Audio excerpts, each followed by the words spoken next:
Iglesia Cristiana La Familia presenta un mensaje a la luz de la palabra, con el pastor Bernardo Ríos. A continuación,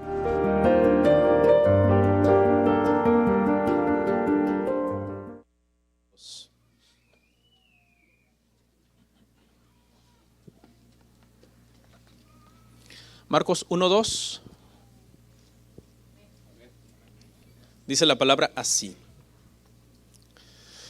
como está escrito en Isaías el profeta, he aquí yo envío mi mensajero delante de tu faz, el cual preparará tu camino delante de ti.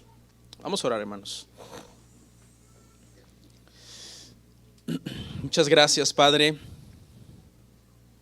por esta hermosa oportunidad de poder compartir el Evangelio con tu iglesia.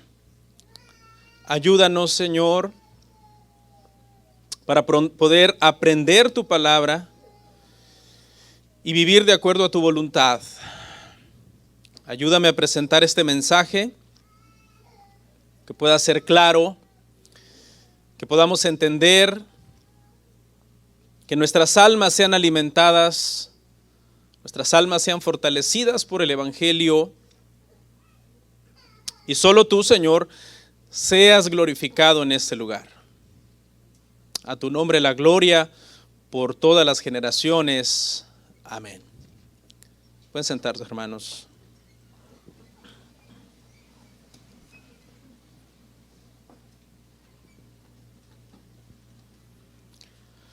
El día de hoy, hermanos, le puse por título a este tema: Heraldos del Evangelio. Heraldos del Evangelio. Ya voy a explicar en breve qué significa la palabra heraldo para todo el que no la conoce. La semana pasada iniciamos una serie de sermones en el Evangelio de Marcos. Hicimos una introducción. Aprendimos cosas importantes como el autor, la fecha, los destinatarios, pero sobre todo creo que el punto más importante de la semana pasada fue el propósito principal del libro, tratar de definir por qué Marcos escribió este evangelio. Y básicamente lo que hicimos, hermanos, fue analizar el verso 1. Dice el verso 1 así: principio del Evangelio de Jesucristo, Hijo de Dios. Dijimos que en el principio, hermanos, hubo una creación en el Génesis y que el Evangelio de Jesucristo es una nueva creación. En la primera creación, hermanos, Dios hizo al hombre. Y en la nueva creación, Dios se hizo hombre en la persona de Jesucristo y vino a salvar a todos aquellos que crean en Él. El Evangelio de Jesucristo, hermanos, es el tema central en el libro de Marcos. Si usted cuenta los capítulos, no lo haga en este momento, tiene 16. Si usted pone atención al leerlos, usted se dará cuenta que en los primeros 8, Marcos habla sobre las palabras y las obras que Jesucristo hizo en sus poco más de 3 años de ministerio terrenal. Y si usted lee con atención la segunda sección, que sería del capítulo 9 al capítulo 16, en esa segunda mitad, Marcos se enfoca, hermanos, en la muerte y la resurrección de Jesús. En ambas partes, la conclusión es la misma. Tanto en la primera mitad, por medio de sus palabras y de sus obras, como en la segunda mitad, por medio de su muerte y de su resurrección, Jesús demostró ser el Rey prometido al mundo. el Salvador del mundo que había de venir. Hay un pasaje bien interesante justo al centro del Evangelio de Marcos, en Marcos 8:29. Leemos. Entonces él les dijo: ¿y vosotros, quién decís que soy yo? Respondiendo Pedro, le dijo: tú eres el Cristo. Este pasaje, hermano, se encuentra más o menos a la mitad del libro, y esto es probable que represente la centralidad de que Jesús era el Cristo. Tal parece que ese es el mensaje central del Evangelio, y justo al centro del libro encontramos esta declaración del apóstol Pedro, diciendo: tú eres el Hijo de Dios. Tú eres el Salvador del mundo. Marcos, hermano, es un evangelio que no comienza con una genealogía como lo hace Mateo y Lucas. Mateo y Lucas comienzan hablando del nacimiento de Jesús. Marcos, después del capítulo 1, en donde nos dio una breve introducción al evangelio, su tema es el ministerio de Juan el Bautista. Y eso es lo que vamos a estar viendo hoy. Del versículo 2 al versículo 8 vamos a aprender, hermanos, sobre la importancia del ministerio de Juan el Bautista como un mensajero que Dios envió a preparar el camino de la venida de Cristo. La palabra heraldo, hermanos, o enviado o mensajero, en aquel entonces, en el mundo antiguo, era simplemente un delegado que un rey enviaba a una ciudad donde el rey pensaba ir, para que este heraldo, este mensajero, fuera y preparara el camino del rey. Su misión era preparar el camino y también llevar un mensaje. A lo largo del sermón nos quedará más claro entonces qué es un heraldo y por qué todos nosotros en algún sentido hemos sido llamados a ser heraldos del evangelio. Vamos a ver tres cosas el día de hoy, hermano, en estos 7 versos. Nuestro bosquejo quedará así. En primer lugar, veremos la promesa del rey venidero en los versos 2 y 3. Luego, el heraldo del rey en los versos 4 al 6.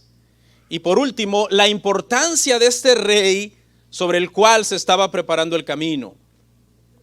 Para el cual se estaba preparando el camino, que serán nuestros últimos 2 versos, verso 7 y verso 8. Vamos a ver el punto número 1, hermanos. La promesa del rey venidero. Vamos a leer una vez más el verso 2, acompañado del 3.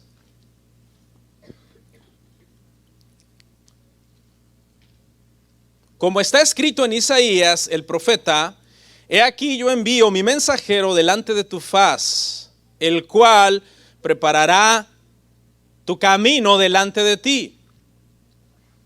Voz del que clama en el desierto: preparad el camino del Señor, enderezad sus sendas.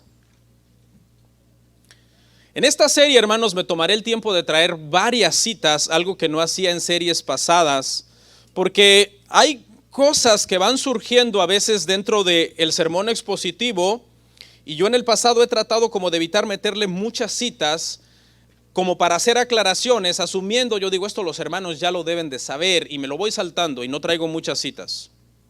En esta serie, hermano, cuando yo llegue a un tema que de repente la iglesia no maneja, me voy a tomar el tiempo de ir a esas citas y de hacer esas aclaraciones, para no estar asumiendo que todo el mundo ya lo sabe.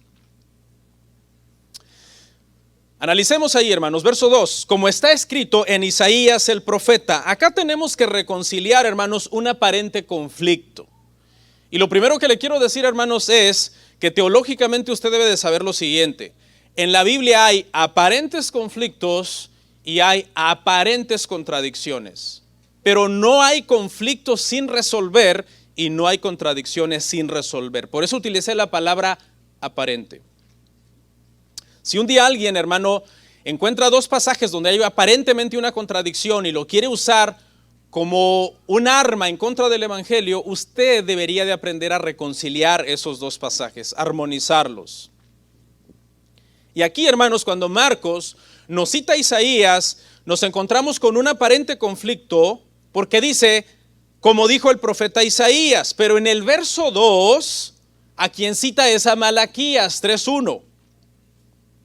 Solamente en el verso 3 cita a Isaías. Póngase ahí en esos dos versos. Lo que está en el verso 2 está en Malaquías y lo que está en el verso 3 realmente está en Isaías. Pero el autor, Marcos, no nos está comentando para nada de Malaquías. Entonces, este es un aparente conflicto que tenemos que resolver. El hecho, hermanos, de que Marcos no mencione el nombre de Malaquías, sino que represente a ambos profetas, mencionando solo el nombre de uno de ellos, no debería de ser problemático para nosotros. Porque en el tiempo en que se escribió esto, en el siglo I, no era extraño citar a unos profetas, pero solamente mencionar el nombre del que se consideraba más notable y pasar por alto el nombre del otro profeta. Esto lo tenemos que probar, obviamente. Vayamos a Mateo 27:9, donde Mateo nos dice que Jeremías dijo algo, pero realmente ya cuando lo vas a ver te das cuenta que fue Zacarías. Mateo 27:9. Así se cumplió lo dicho por el profeta Jeremías cuando dijo, y tomaron las 30 piezas de plata, precio del apreciado, según precio puesto por los hijos de Israel. ¿Quién dice Mateo que dijo eso? Ahí lo marqué con amarillo. Mateo nos dice que eso lo dijo Jeremías. El detalle es que cuando tú buscas, resulta que esto es Zacarías 11, 12 al 14. Vemos entonces que Marcos ya nos está citando algo que supuestamente dijo Isaías, cuando realmente lo dijo Malaquías, y aquí en Mateo vemos algo que nos está citando Mateo, que supuestamente dijo Jeremías, cuando realmente lo dijo Zacarías.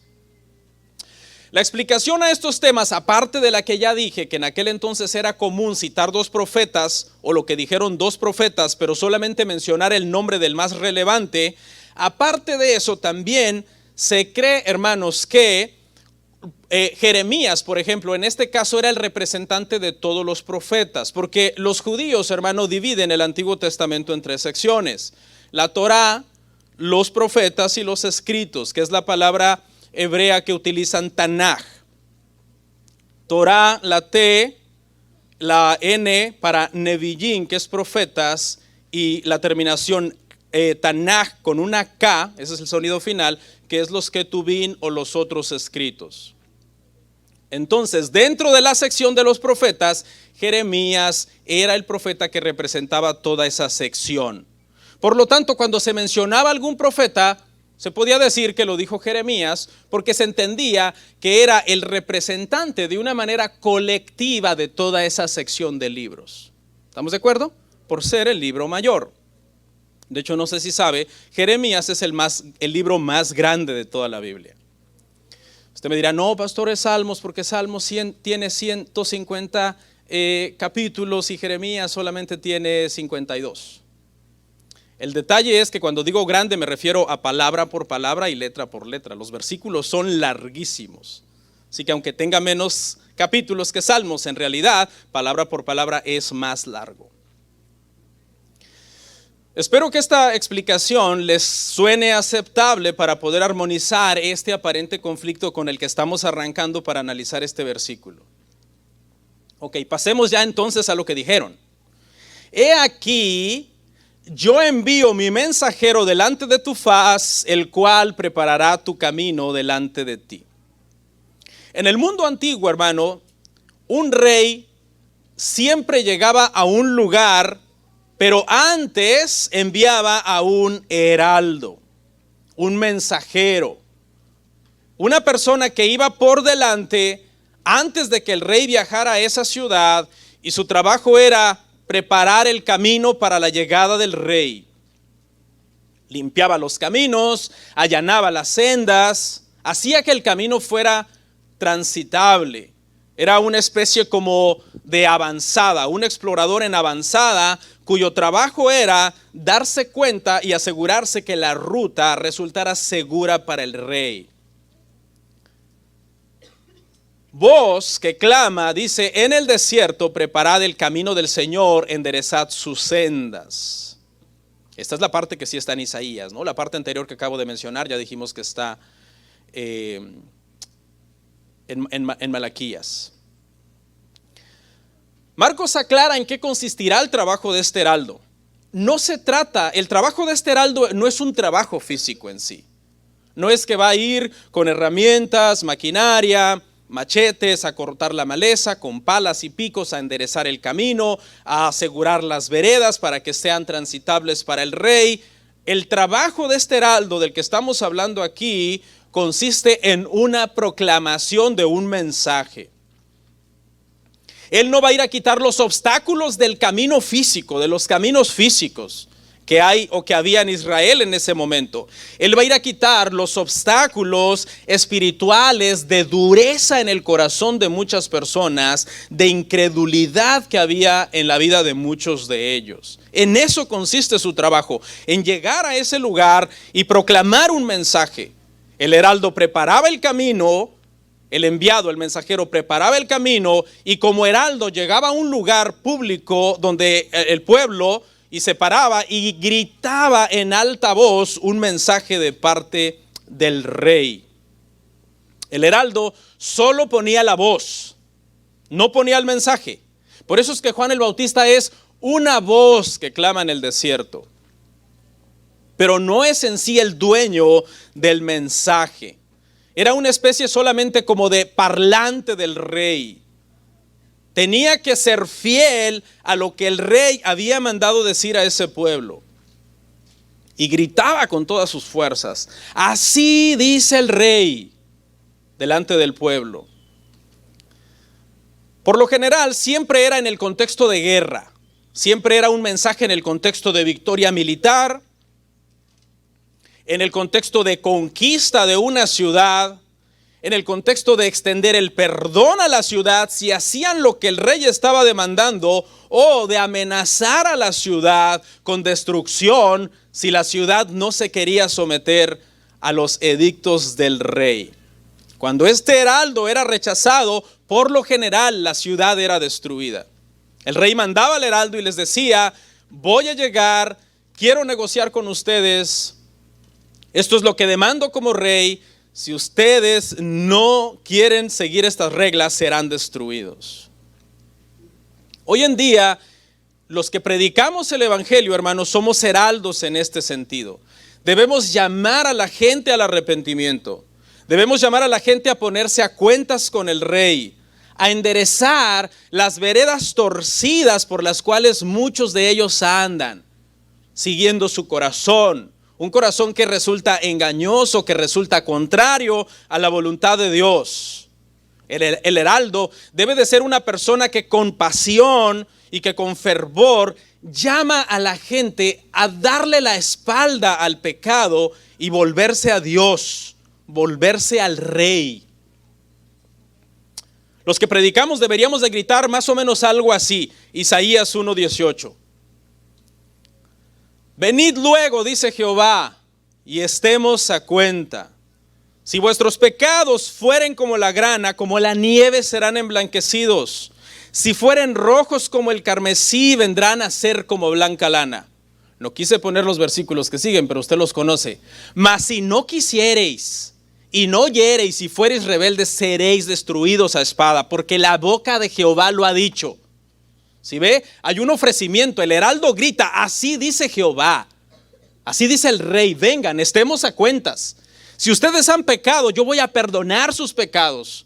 En el evangelio sabemos que tenemos abogado para con el Padre, a Jesucristo, amén, el justo, por medio del cual nuestros pecados pueden ser perdonados. Pero también hay una amenaza para el pueblo. Y la amenaza es: si ustedes no quieren, si ustedes se rebelan en contra de lo que se está demandando, ustedes serán destruidos. Juan el Bautista era un predicador muy poderoso, hermanos.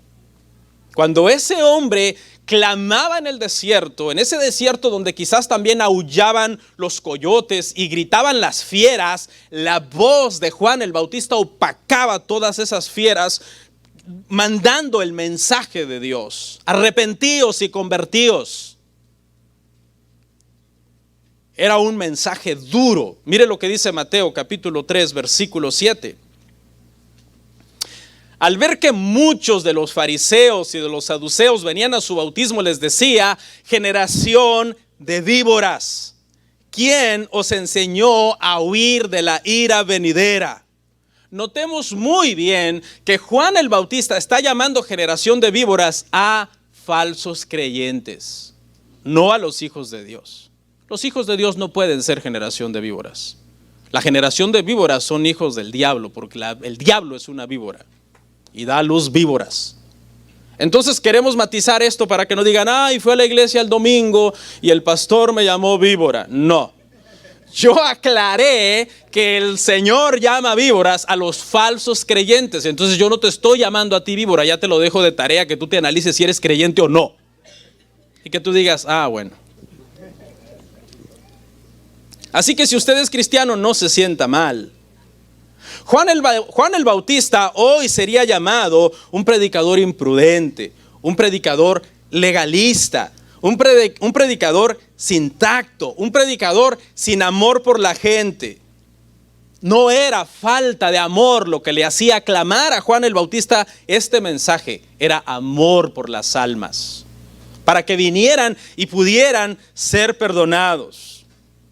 Ser un predicador, hermano, que habla la verdad de Dios no es fácil. No es fácil predicar, hermanos, la verdad. Yo me acuerdo cuando yo en el pasado no era un predicador fiel a las escrituras, porque con vergüenza lo reconozco que eso es una realidad, que así fue por muchos años en mis primeros años de predicador, que ni nervioso me ponía. Me sentía como: voy a dar ahorita un speech motivacional y yo venía inyectado de toda esa adrenalina y me sentía como un pez en el agua. Y ahora les confieso, hermanos, que yo tiemblo cuando voy a predicar, porque es un compromiso muy serio predicar la verdad, porque la tienes que vivir y la tienes que predicar con autoridad. Y tienes que saber que no vas a ser aplaudido muchas veces por decir la verdad, que la iglesia no va a ser una iglesia que va a crecer, porque la mayoría de gente no le gusta un sermón lleno de textos bíblicos y de la explicación del contexto de esos textos. No, la gente está buscando una iglesia que tenga un buen programa para niños, donde las instalaciones sean cómodas y bonitas y la iglesia ofrezca otra serie de amenidades.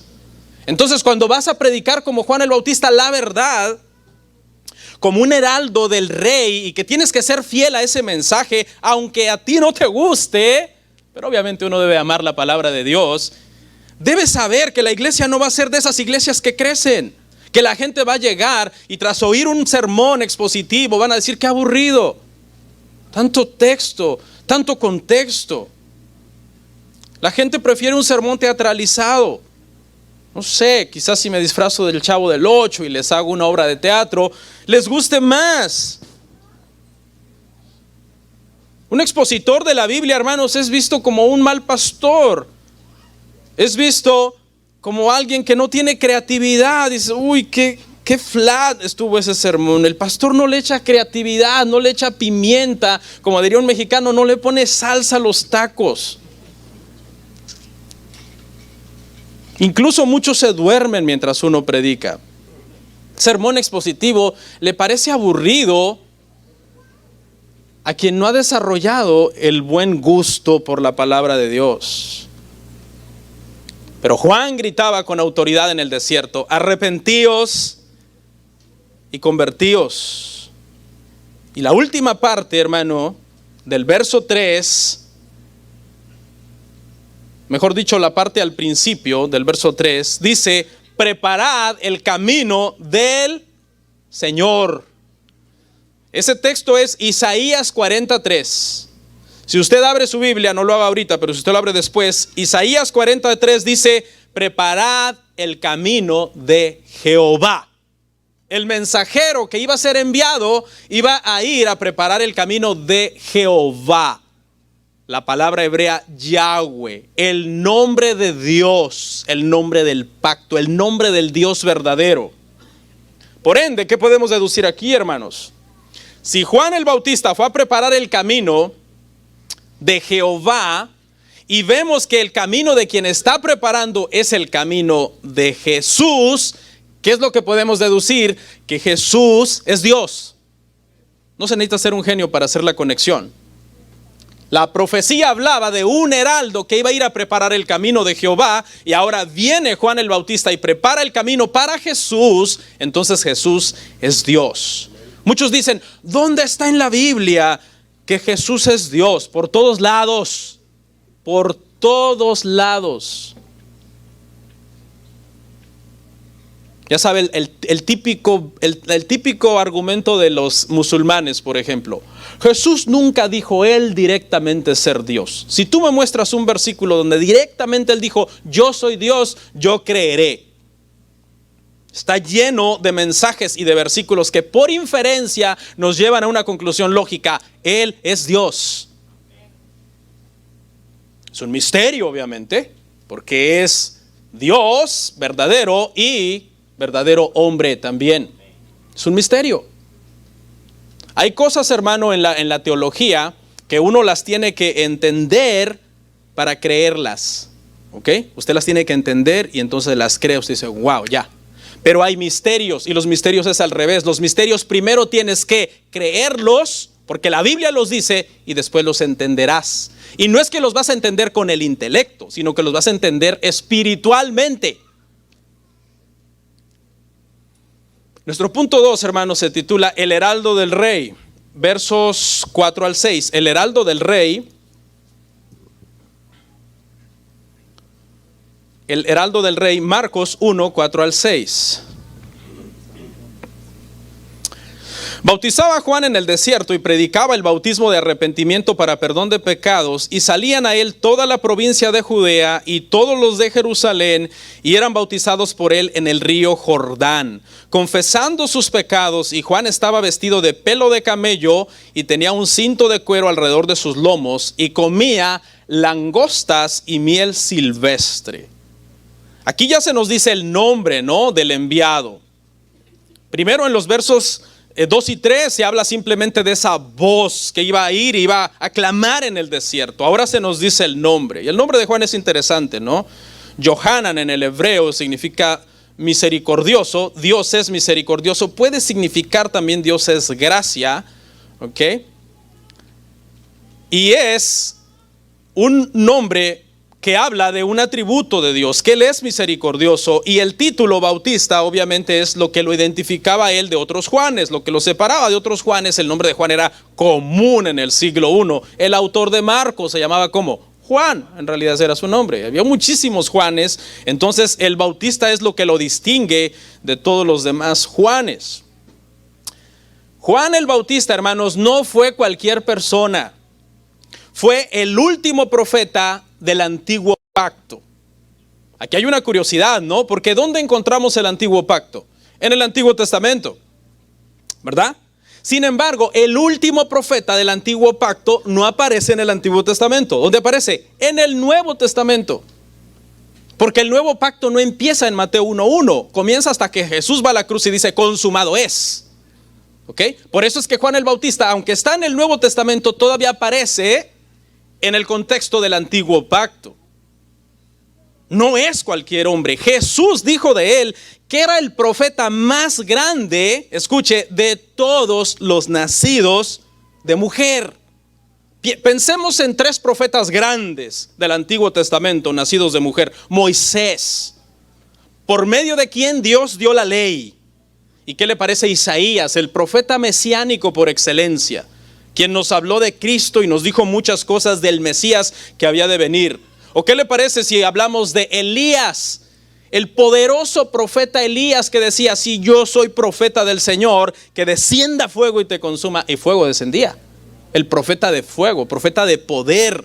Bueno, Cristo dice que Juan el Bautista era mayor que ellos, mayor que esos profetas. Muchas veces pasamos por alto el ministerio de Juan el Bautista. Juan el Bautista fue grande como profeta. Tres cosas por lo menos que podemos ver la grandeza de Juan. La primera ya la vimos. Número 1, se profetizó que él había de venir. Su misión era divina. Era un heraldo único en su especie, porque muchos heraldos en el pasado habían ido a preparar el camino de simples reyes. Este heraldo, su trabajo era preparar el camino del rey de reyes, del rey más grande, del soberano. Entonces no es cualquier persona. En segundo lugar, su nacimiento fue milagroso.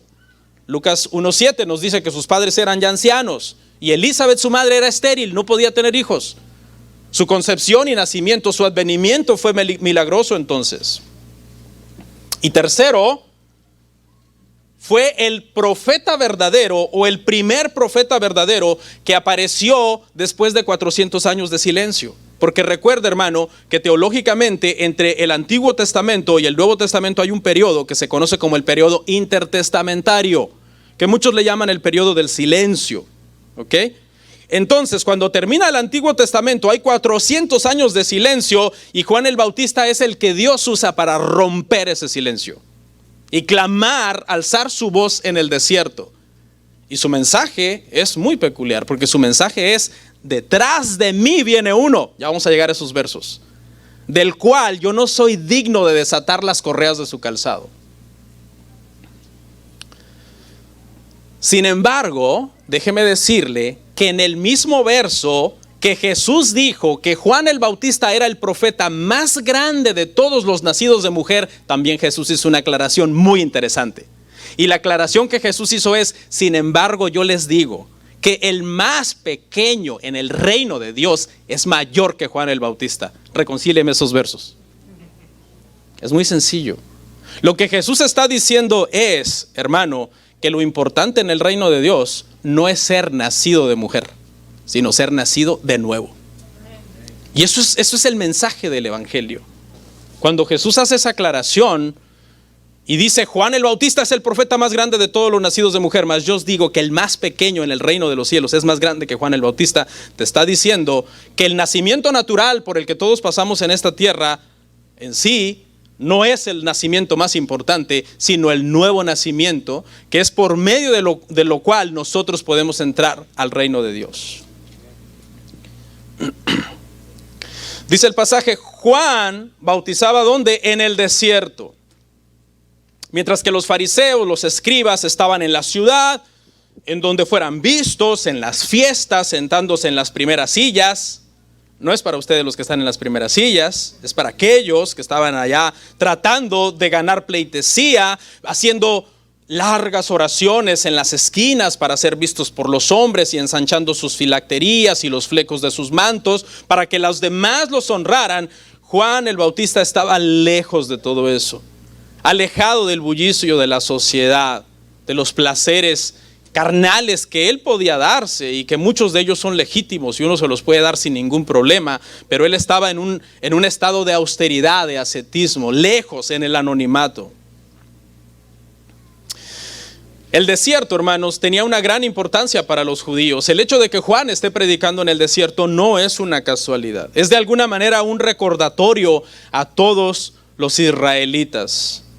Ellos sabían muy bien del desierto, porque estuvieron 40 años en el desierto, dando vueltas en el desierto antes de entrar a la tierra prometida.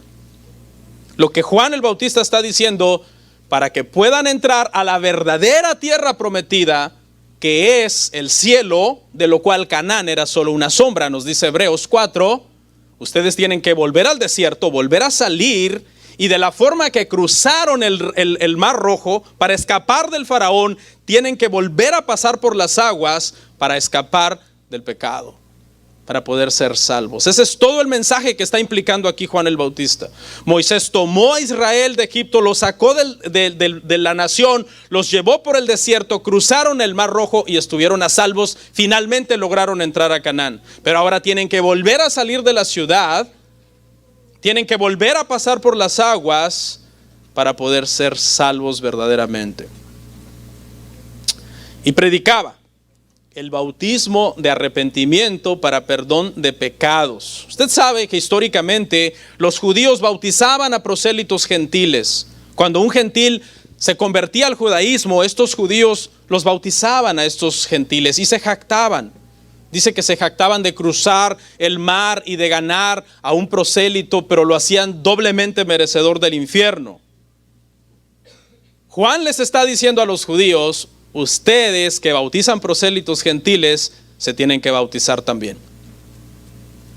Les está diciendo: ustedes no son mejores que los gentiles.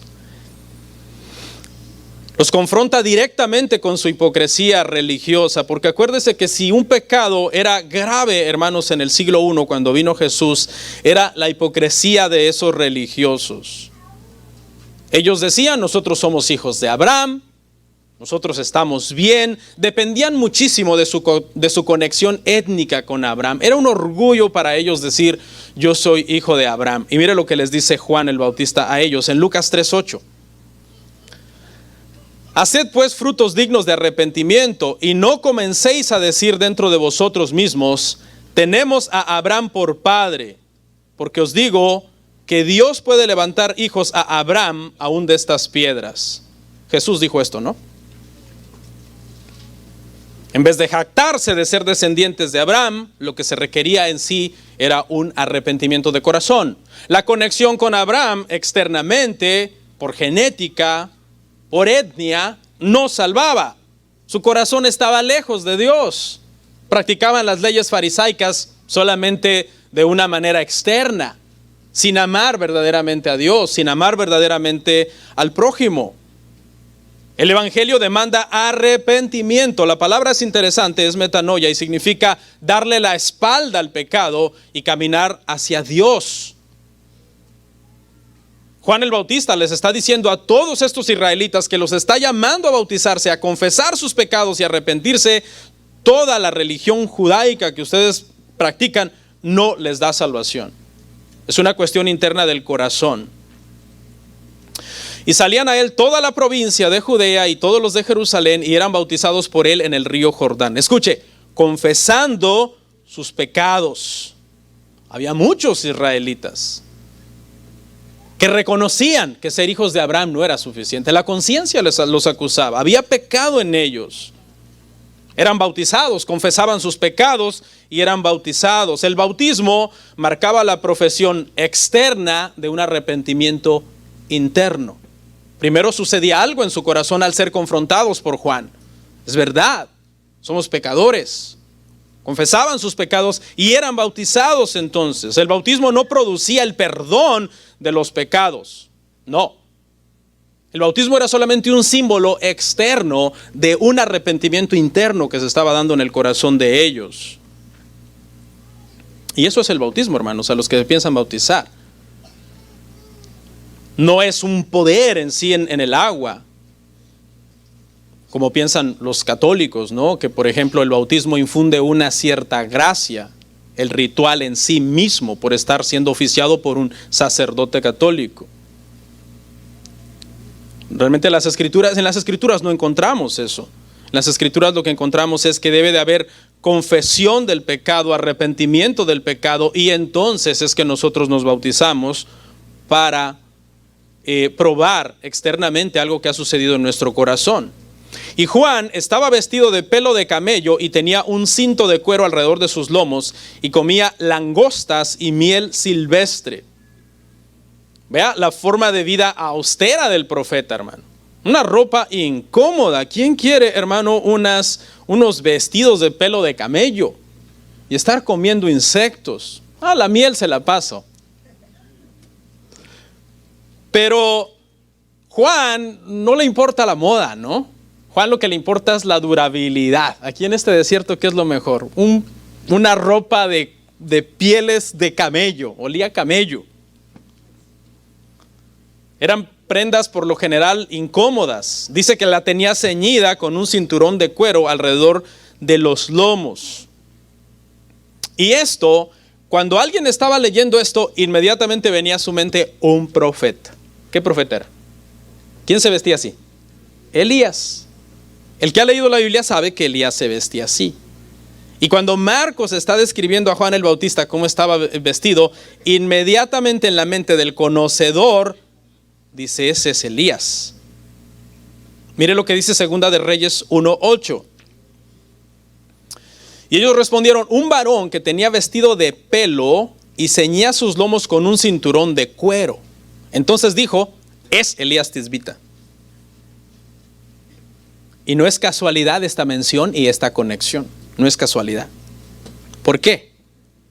Porque resulta que en el Antiguo Testamento, en el último libro, por lo menos en el orden que nosotros los tenemos en nuestra Biblia, ¿no? Porque en el Tanaj hebreo están acomodados los libros en diferente orden, pero por lo menos en nuestra Biblia, en el último libro del Antiguo Testamento, antes de que venga el periodo, por decir así, de 400 años de silencio, se promete que Elías iba a venir. Antes del día del Señor. Miren lo que dice Malaquías 4:5 y 6. Bueno, voy a leer solo el 5, pero de hecho son los últimos versículos del Antiguo Testamento. He aquí, yo os envío al profeta Elías antes que venga el día de Jehová grande y temible. Hay una semejanza física entre ellos, pero aparte también pueden hacer la conexión de que probablemente este hombre sea Elías y que el Señor está a punto de venir, que el día del Señor está a punto de venir.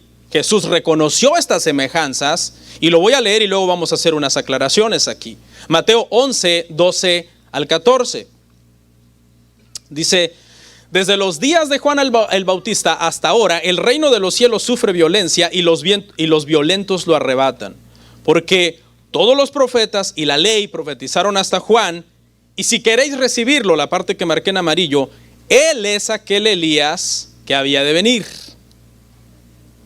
Solamente que hay un pequeño detalle, y es que Juan el Bautista dijo que él no era Elías. Y entonces tenemos que aclarar eso, porque mire lo que dice Juan 1:21. Juan 1:21. Y le preguntaron a Juan el Bautista: ¿qué pues? ¿Eres tú Elías? Dijo: no soy. ¿Eres tú el profeta? Y respondió: no. Pastor, ¿cómo aclaramos esto? Porque Jesús dice: y si lo quieren recibir, ese es Juan, ese es Elías que había de venir. Y le preguntan a Juan y él dice: no, yo no soy Elías. Bueno, dos cosas. En primer lugar, Juan el Bautista no era el Elías en el sentido en que los judíos lo estaban esperando. Porque los judíos estaban esperando al Elías que había sido llevado en un torbellino, corporal y físicamente, y que Eliseo lo vio irse y le gritó: Padre mío, carro de Israel y su gente de a caballo. Los judíos están esperando a ese Elías, a la misma persona. Juan el Bautista no es la misma persona. Eso es lo que Juan está diciendo. No, yo no soy la misma persona. Pero ¿en qué sentido sí es Elías? Porque Jesús dice: y si queréis recibirlo, él es Elías que había de venir. Y es en el sentido de que Juan el Bautista era como Elías en el mensaje. Elías, ¿qué llamaba al pueblo, hermano, en el tiempo de los reyes? Les decía: decídanse, o Jehová es Dios o Baal es Dios. ¿Por qué están claudicando entre dos pensamientos? Y los llamaba al arrepentimiento. Había un poder, un espíritu en Elías muy poderoso. Sí, cuando uno lee Elías, uno se emociona, uno dice: ahorita voy a orar por todos y a sanarlos, porque ese Elías era tremendo. Así que eso es lo que está obrando sobre Juan el Bautista: el poder, el espíritu, el mensaje que había en Elías. Y en ese sentido es entonces que Juan el Bautista sí es Elías que había de venir. En resumen, no era Elías en el sentido en que los judíos lo esperaban, pero era semejante a él en el sentido de ser usado por Dios con poder para llamar a las personas al arrepentimiento. Comía langostas, no sé, tal vez era oaxaqueño, ¿no? Ese chiste fue solo para oaxaqueños, no lo van a entender. Los oaxaqueños comemos langostas. Es un insecto, no es esas de mar, no es un lobster así. No, es un insecto. Está permitido, en la ley estaba permitido comer esos insectos, son una fuente de mucha proteína. Juan el Bautista tenía un voto de nazareo, no podía comer cualquier cosa que estuviera prohibida en la ley, así que estaba permitida, es considerado un animal limpio. Voy a traer unas el domingo. Yo las comí muchas veces en mi tierra, ¿no? Asadas son ricas, se salan, se les quitan. Hay gente que le quita las patas, las alas, las ponen a asar, las salan y son ricas. Así que Juan se comía unas ricas langostas saladitas y luego la miel dulce era su postre. Y estaba bien alimentadito. Juan el Bautista, hermanos, no impone su forma de vida a los que vienen a oírlos. No les dice, miren, tienen que quitarse todas sus prendas cómodas y ponerse unas pieles de cabra. Y tienen que dejar de comer esto y aquello, y tienen que comer miel, y tienen que comer langostas. No les impone su forma de vida, porque él tenía un llamado especial. Pero de alguna manera hay un llamado a que analicemos hasta qué punto deberíamos de tener cuidado de no caer en excesos nosotros. En cómo muchas veces vivimos vidas muy superficiales, vidas muy vanas, pensamos solo en las mejores prendas, pensamos solo en las mejores comidas. En estos días, hermano, antes del domingo de resurrección, que es el domingo 20 de abril, me gustaría llamarles a eso, llamarles a la reflexión, llamarles al ayuno, a la meditación. Semana Santa, hermanos, y domingo de resurrección en sí, en la liturgia, en el año litúrgico del calendario cristiano, no fue diseñado en sí para que los cristianos nos demos vacaciones. Mucha gente entiende, son las vacaciones de Semana Santa y de domingo de resurrección. Litúrgicamente hablando, no es un llamado para vacaciones. Ay, pastor, ya me echó a perder mi viaje. No, litúrgicamente es un llamado al cristiano a la reflexión, a la austeridad, a ayunar, a decir, vamos a celebrar resurrección el domingo que viene, o el domingo primer domingo, en este caso es el 20 de abril, en un mes y una semana, 2 semanas. Y es un llamado en sí, hermano, a la reflexión. No, mucha gente lo utiliza para desaparecerse de la iglesia un mes, ¿no? ¿Qué sé yo? No es así. Y por último, nuestro último punto, la importancia del rey. Marcos capítulo 1, versículo 7 y 8. Marcos capítulo 1, versos 7 al 8. Y predicaba diciendo, viene tras mí el que es más poderoso que yo, a quien no soy digno de desatar encorvado la correa de su calzado. Yo a la verdad os he bautizado con agua, pero él os bautizará con Espíritu Santo. Dice Juan el Bautista, en primer lugar, viene tras mí uno que es más poderoso que yo. El propósito de Juan, hermano, era predicarle a sus oyentes y hacerlos mirar a quien venía después de él. Aquí quiero hacer otra aclaración, porque en un sentido Jesús era después de Juan, pero en otro sentido Jesús era antes de Juan, ¿verdad? Aquí dice que viene tras él, es decir, que va a venir después. ¿Ok? Mire lo que dice Juan 1:27. Juan 1:27 dice así: este es el que viene después de mí. Escuche, el que es antes de mí, del cual yo no soy digno de desatar la correa del calzado. Jesús vino después de Juan, por cuanto era hombre, vino después de Juan. Nació de una mujer después de Juan, 6 meses después de Juan el Bautista. En ese sentido vino después, pero resulta que ese Cristo es Dios, por lo tanto es antes que Juan, porque es eterno, es antes que Juan, desde la eternidad. Por eso es que Jesús es mucho más poderoso que Juan. Porque ¿quién dijimos que era Juan? Mayor que Moisés, mayor que Elías, mayor que Isaías. Pero hay uno mayor que Juan, y ese es Jesús, porque Jesús es Dios. Juan era solo una voz que clamaba en el desierto. No, Jesús no era solo una voz. Jesús era el verbo de Dios.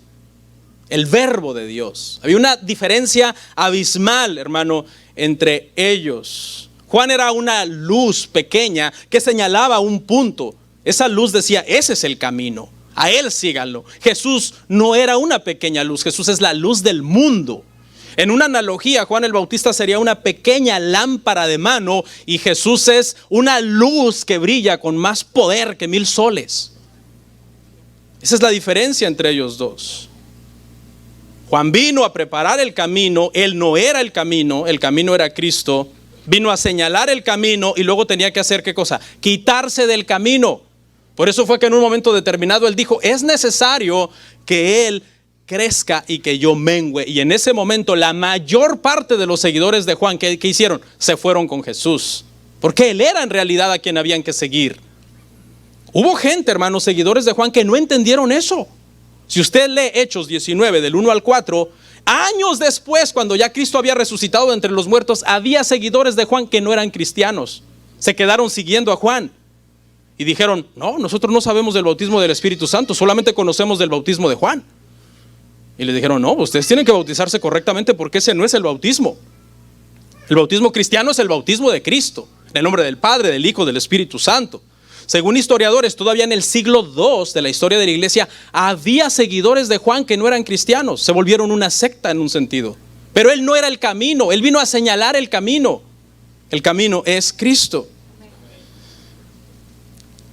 a quien yo no soy digno de desatar encorvado la correa de su calzado. Este trabajo dicen que era para el esclavo de menor condición de la casa. Cuando el amo llegaba del camino con los pies llenos de polvo, las sandalias quizás sucias, quizás había pisado incluso heces de los animales por el camino, etcétera, se buscaba entre los esclavos y al de menor condición se le asignaba ese trabajo. Es decir, el esclavo que tenía un poco más de categoría decía: tú lo vas a hacer, no yo.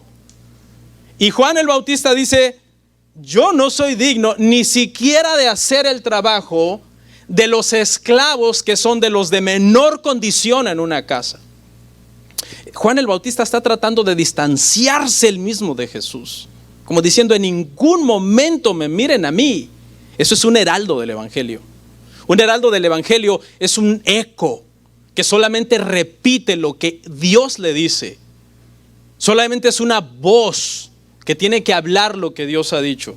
Aunque la iglesia se vacíe algunas veces, y aunque digan: qué falta de creatividad tiene este hombre, debería tomar un curso de retórica o algo donde él aprenda a meter mejores ilustraciones y a teatralizar el sermón, a disfrazarse, como decía yo hace un rato. No importa. El llamado en sí es a ser fiel al mensaje, ser fiel al Rey. Tú eres solamente un heraldo. Dice Juan: yo les bautizo con agua, pero Él os bautizará con el Espíritu Santo. Un distanciamiento terrible entre Juan y Jesús, porque Juan de una manera está diciendo: yo solamente los puedo lavar por fuera, pero el que viene detrás de mí los va a lavar por dentro. Porque ese es el bautismo del Espíritu Santo. El bautismo del Espíritu Santo es el nuevo nacimiento. No es erróneamente, hermano, como mucha gente cree, no se deje engañar. El bautismo del Espíritu Santo no es una segunda bendición después de que tú ya naciste de nuevo y que tú tienes que esperar y anhelar y orar y ayunar para que eso un día te llegue y puedas hablar lenguas. No es eso. El bautismo del Espíritu Santo es el día que se nace de nuevo. Por eso Jesús es el único que puede lavar por dentro. Porque eso sucede el día que tú abres tu corazón y dejas que Cristo se entrone en tu corazón. Juan dice: yo los puedo bautizar con agua, pero solamente los estoy preparando para el que viene detrás de mí, que es más poderoso que yo no soy digno ni siquiera de desatar la correa de su calzado. Él los bautizará con el Espíritu Santo. Él los lavará por dentro. ¿Quién puede lavar por dentro, hermano? Solo Dios puede lavar por dentro.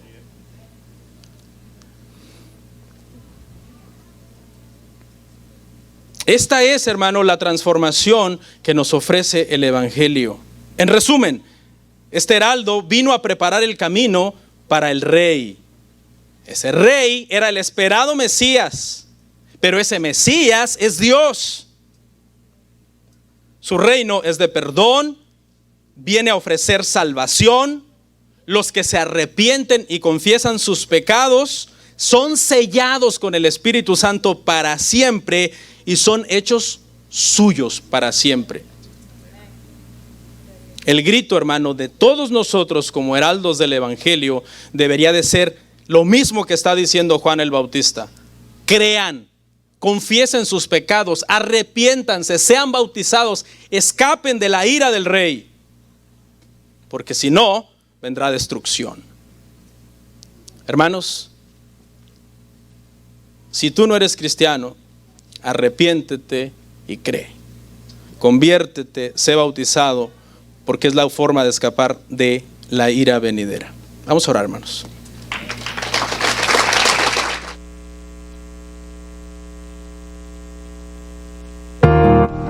comparte, suscríbete, dale like. Gracias por tu sintonía. Hasta la próxima. Bendiciones.